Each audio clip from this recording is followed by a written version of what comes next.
The Bible said no working on the Sabbath. So the religious people came along and they made a number of rules, one of which was you're only allowed to do emergency medical care on the Sabbath, and they had a whole list of rules for what defined emergency care, a baby being born or a traumatic accident. Religious people work this way as well. They work through something called the fear of man. Proverbs 29:25, the fear of man is a trap or a snare.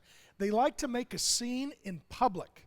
That's why they'll swarm to a blog, swarm to a Facebook, swarm to a Twitter account, swarm to a church, swarm to a church meeting, swarm to a dinner at someone's home, swarm you at work, swarm you as family members at the holidays. They swarm, and they're always looking for an audience to pressure you. Back down, compromise, be quiet. Do you want to get stung some more? Then tap out, give up, give in. So they're always picking a fight with Jesus where there's a crowd. And here, it's on the Sabbath, a Saturday, in the synagogue in front of an audience.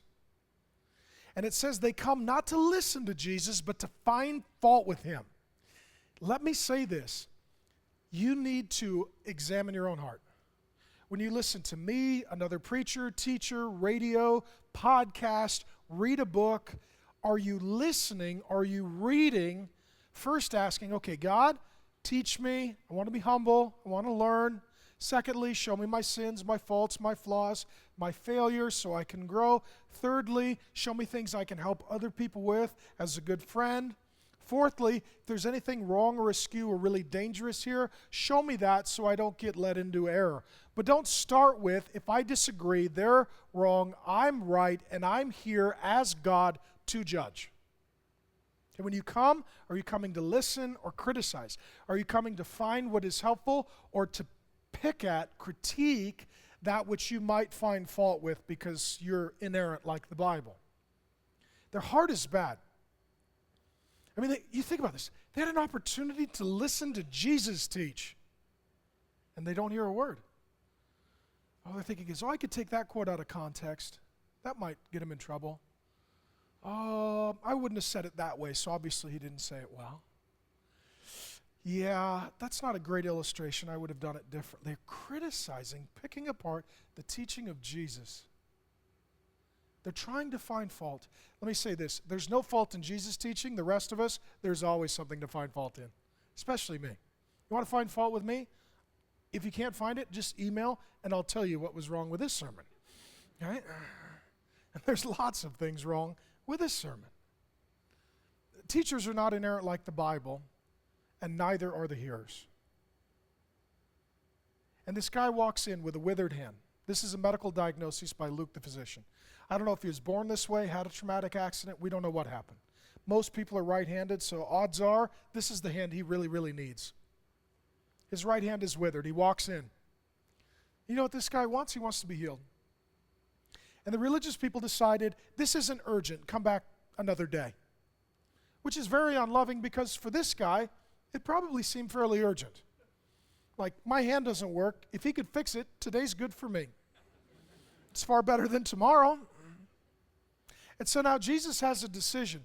Will he heal this man publicly in front of the scribes and Pharisees, knowing that this will be their opportunity?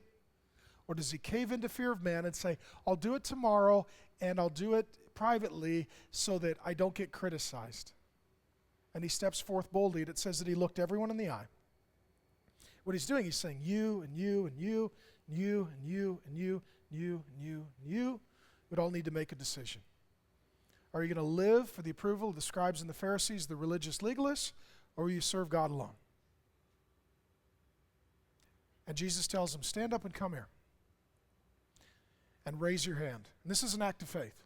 If you think I can heal you, raise your hand. So he does. That's an act of faith. And he's healed. And the religious people are unhappy because Jesus didn't paint by their numbers. Well, our numbers say that you can only fill in the green box for healing on a day other than the Sabbath, and you painted the right color in the right box, but you painted it on the wrong day.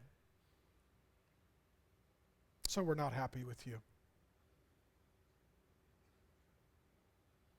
It's amazing. It's tragic. It's horrible. It's religion. And the truth is, was this a lot of work? The guy did this. Doesn't seem like a ton of work. and Jesus healed him. That's it. It wasn't a ton of work. It took more work to criticize Jesus than it did to heal the man. Yet in their religious ideology, criticizing Jesus doesn't count for work, but simply having a guy raise his right hand, that was a real problem. Because that's what religious people are like.